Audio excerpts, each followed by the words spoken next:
We're live. Hello, Hey, Karen. How the devil are you? I'm really good, Ashley. How are you? Excellent. Sorry, never ask a guest how they are when they're drinking. I know. So, welcome to 15 Minutes for Accountants and Bookkeepers. Lovely to have you here. So, let's hear a little bit about yourself, please, Karen. Oh, great. Okay. Well, I always like talking about myself, as you know. I'm a solicitor, but I am a nice one, as I always get that in very quickly. And I'm based in Yorkshire. I've been up in Yorkshire for, God, 20 years now. So I think that I qualify as a Yorkshire lass now. I think that makes me a Yorkshire woman. Um, I'm very keen on skiing, riding, and walking. So I'm a real outdoor person.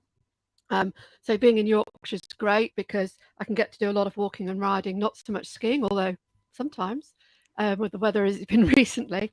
And I absolutely love France. Oh, I can hear Carry the on, back. carry on. So I've got a little place in France, very, very small flat in France, so I can spend as much time as I can over there as well. So that's me. I'm very outdoorsy. Um, I'm also, just unusual fact, I've managed to obtain German dual citizenship, so I'm just about to get my German passport, so I'll be able to avoid the queues at the airports. And Um, and and Lidl's and Aldi. and Lidl's and Aldi, yeah, yeah, yeah. So that's me on a personal front. I set up my own business a couple of years ago, um, so um, helping professionals avoid claims. I've spent 30 years because obviously I did start when I was 5. Get that in quickly. Yeah. Defending claims. Got a bit frustrated that I was always clearing up the messes and not preventing them. And that's really what my new business is all about: is helping people prevent things going wrong in the first place. That is brilliant, because when we start getting into claims and I guess litigation and all that sort of malarkey, then it all just becomes very expensive, doesn't it? And Yeah. the only winners, please don't take this the wrong way, the only winners are the solicitors, isn't it? Basically, yes, yeah. I'm not as I'm not as money focused as perhaps I should be as a lawyer. I'm a bit too altruistic, and I think what I found very frustrating was that um, um, when a claim happens, it's very damaging professionally, personally, to your business, to your client relationships. It's really, really painful, and I love being able to prevent all of that pain. So that's really what my new job is all about. So it's really, really satisfying.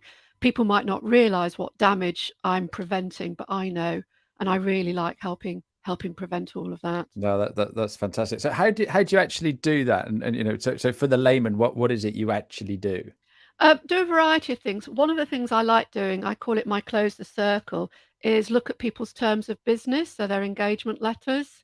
And how I describe this is that um, instead of just giving you a car, so your engagement letter, I give you the airbag, the seatbelt, and the driving lessons. So I don't just give you the document, I give you all the processes around it, train you in it, tell you where all the pitfalls are, and put all the protections that I can into the not just the letter, but the systems, but also train the staff in how to actually use it.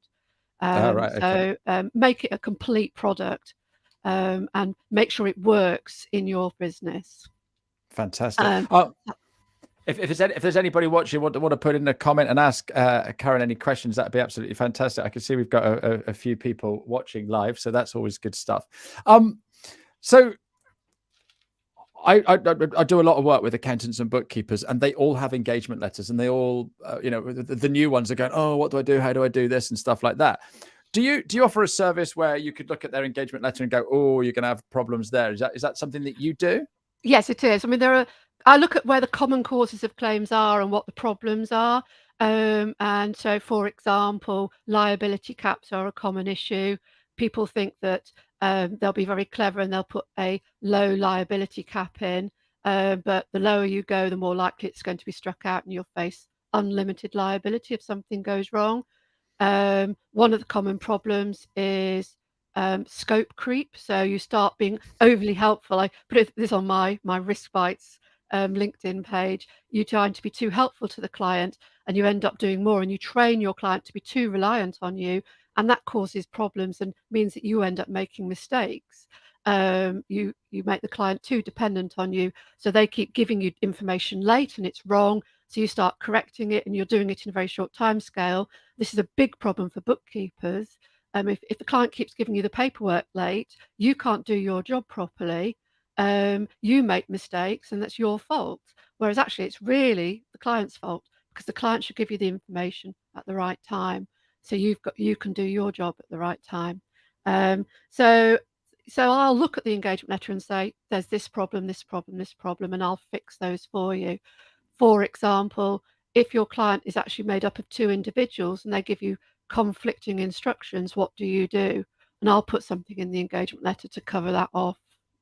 So there's all sorts of practical things that I put. I'm a very practical person, although I'm a lawyer. Actually, it's the practical problems that I deal with on a day-to-day level. So I prevent it going wrong. I help you when it does go wrong. I take your problem away. I like to think of myself as the business enabler, if that makes sense. Yeah, absolutely. Well, basically, you're the fitness instructor, so I'll never need a doctor. Basically, yes. You're the nutritionalist to make sure I eat properly and stuff like that. So I'm never going to need a doctor or a heart bypass or goodness knows what else that happens. Yeah, perfect. I love that. So how long have you been working with accountants and bookkeepers then, Karen? 30 years. Wow. Okay. I know. I don't like admitting that. Yeah, because there's no way like you said, you must have started when you were really, really young. You know, you creep. in between your paper round or something, I'm sure. Yes. I mean, I am actually a CTA as well, so I do actually have the understanding of what it's like in the accountancy and bookkeeping world. It's not that it's theoretical knowledge. I have got practical and technical knowledge as well. So perfect. Hi, Sarah. Thanks for dropping in. CTA, that's the Chartered Tax Advisor status, isn't it? Yes, So, it is, so yes. you've been there in January, right? Yeah. So that you don't feel left out, Karen. Sarah's saying hi to you too. Yeah. So you've been there in January when that client has brought it in last minute, and what are we playing at? Yeah, I mean, one of the things in engagement letters that I do is I'll actually put a clause in your engagement letter saying that if the client doesn't meet your deadline that you give them for the tax return, that you won't guarantee doing the tax return on time, because the client will think no matter what deadline you put, well, the tax return's not due till the end of January, so it doesn't matter if I don't give it to you till the middle of January. But they don't know that you might have 400 returns to do and you've got to time that. So I'll put a clause in that, if you've told them it's got to be in by the end of October and they don't give it to you by the end of October, that's the client's problem, not yours. Yeah. So, because if everybody gave it to you in the middle of January, you wouldn't be able to do it all. So no, I put that sort of practical thing into the engagement absolutely. letter. That makes an awful lot of sense. So what challenges are you seeing accountants and bookkeepers having at the moment? Quite a lot of them. One of them is insurance. It's a very hard market at the moment, and that means that there are fewer insurers out there than there are people needing insurance. So cost of insurance is going up and insurers are pickier. Combined with that, people seem to think that filling out your proposal form for insurance is a tick box exercise, so they don't give it the right attention. So that's a real problem. So people need to prepare for it properly, prepare a bit earlier, and what the biggest thing you can do is make sure when you do your split of work that it adds up to 100%, because you think that accountants and bookkeepers could add up to 100, but the amount of proposal forms I see that don't is quite shocking. So that's insurance is a big problem. Dilatory clients is a big problem. So sorry, what client? Sorry, dilatory clients. So clients that give you information late. Right. Okay. I've never heard that word before. So that must be a legal term, Karen. That's me pretending to be clever. So clients that give you information late, and as I said, and then you let them be late, so they carry on being late. So you're training your client. I call it training your client. So it's a bit like training your dog. You tell them to sit, and they sit. So the more you let them get away with it, the less they'll behave. Yeah. Yes, exactly. And they'll be all over the furniture. They'll be at your dinner table. Yeah, exactly. Yeah, absolutely. Yeah. So you've got to put processes in place, and I can help with that. And then this no blame culture, that it's never my fault, it's always your fault. So those are sort of the 3 things really, I think, at the moment that are causing problems. And again, it's not my fault. That's actually sometimes that is just you not defining what you're doing and what you're not doing in your engagement letter. Combined with that is scope creep. So that's where you agree to do A for your client and you start doing B, C, D. And that's being very clear and making sure everybody in the firm knows what they're meant to be doing. And again, I've got some handy tips on how you do that. Oh, absolutely. Do you know, we are all guilty, Karen. And I'd be cheeky now. I bet now and again you go a little bit over and above what you should do, eh? Yeah, but I make sure I tell the client. But that's the trouble, isn't it? We are predisposed to be helpful. Yeah. I don't know if you saw my post the other week. I actually did a screenshot of me with a tape measure, and I think the title was something like, "Do you give your clients an inch and they take a mile?" Yep. And so many people commented on that post. Yeah. It's really good to be helpful, but you've got to explain to the client that you're doing X and get them to agree, because if not, you're not covered by the protections in your engagement letter. So it's really important. I'm not saying don't be helpful, but make sure the client agrees so that it's in your engagement letter terms. Yeah, I don't know about you, but last time I was at the supermarket and I said, "Oh, can I just have this as well?" Because I've just bought all of that. They never let me. Yeah, exactly. And when I go for a meal with my wife, they never let me have a free bottle of wine with my meal. You know, so why can't we be the same? And I think that's the thing.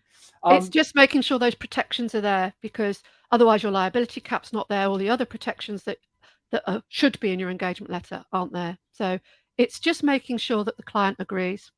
So I'm just trying to put this into layman's terms. I engage you as my accountant to do my final year accounts, yeah? But as part of that, you then end up doing my tax return because I left it late. Yeah. And then the next year, I've left it late again. You do it again for me. 3 years down the line, I'll turn around and take you to court because you didn't do my tax return. Yeah. You're going to turn. You'll turn around and go, "It's in the engagement letter," and I'm going to say, "Well, yeah, but you've been doing it for the last 3 years." Yeah. Is that the sort of where we start getting issues? Yeah, or is it even interacting for the client? The client phones you up and asks you a quick question about something else. Yeah, that happens a lot. All the time. Yeah, so I've got a very easy way of making sure that that's covered under the engagement letter and a process. So it's that sort of thing. I love this. Right, people that need to get hold of you. At the end of this, what you can do is that this will stay up. You can go in, you can write loads of stuff in. So I think you need to go in there and let people know how to get hold of you and answer some of your questions. And if you've got any of these tip sheets, that would be absolutely awesome.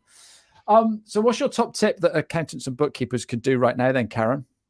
Well, top tip now is having a clause in your engagement letter to cover ad hoc work, which is what we've just been talking about, and an ad hoc policy. So it's a clause in your engagement letter saying, we've agreed to do X for you, but we can do additional work if we agree in writing, and then having an ad hoc policy. So that and that's the biggest tip. Because that covers all this sort of thing. I was just going to say that's a cover all, isn't it? It is. That's got to be one of the best tips I've had. You know, it's just a simple tip, but when you start and think of all the ramifications, that's probably the biggest money saving tip ever. Well, risk unprofitable client into a low risk profitable one, because it enables you to charge for those extra steps as well. Yeah.